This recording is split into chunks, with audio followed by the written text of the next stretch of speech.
कि मैंने एक पैटर्न देखा है 2015 में, उसके बाद 2021 में सिर्फ एक बार नीट दोबारा नहीं हुआ था, शायद 22 में, नहीं तो उसके बाद 23 में, 24 में, 25 में, बीच में 5 सालों में से सिर्फ एक ही बार ऐसा हुआ कि नीट 2 बार नहीं हुआ। नहीं तो हर बार किसी न किसी प्रॉब्लम की वजह से नीट 2 बार हो ही जाता है।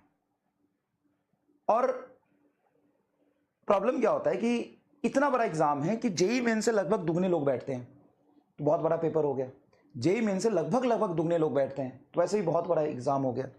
अब इतने बड़े एग्जाम को साल में एक ही दिन कराने से होता क्या है कि कहीं पे आंधी तूफान आ गया, कहीं पे लाइट चली गई, कहीं पे कोई दंगा है, कहीं पे कोई भी इशू आ गया, कहीं भी कोई इशू आ गया, कभी गलत पेपर बट गया, तो there are an number of issues.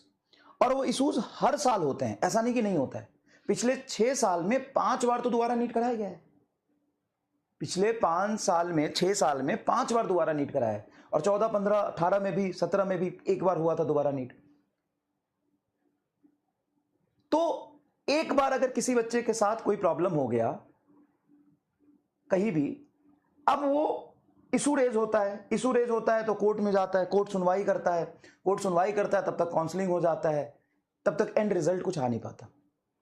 तो मुझे ऐसा लगता है कि जिस तरीके से जेईई मेन 2 बार होता है, जिससे बच्चे का मान लो कि खुद का पेपर एक बार खराब हो गया, किसी इशू की वजह से खराब हो गया, तो उसको 6 महीने बाद दोबारा मौका मिल सकता है।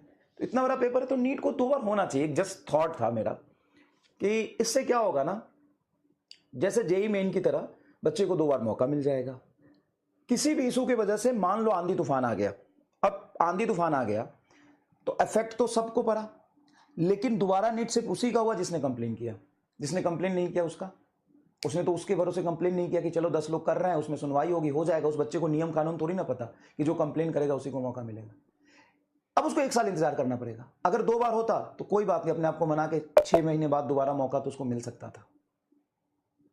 तो जाने अनजाने में कई बार बच्चों की गलती होती है, कई बार बच्चों की गलती नहीं भी होती है, तब भी उसको इस चीज में सफर करना पड़ता है। कई बार पेपर लीक हो गया, कुछ भी हो गया, कई सारे इश्यूज होते हैं।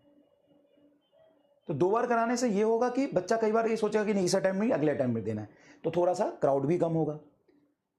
शायद मुझे ऐसा लगा। अब ये मेरा थॉट गलत भी हो सकता है, मैं इस पर 100% ये नहीं कह रहा हूं कि मैं ही सही हूं, लेकिन ऐसा होना चाहिए।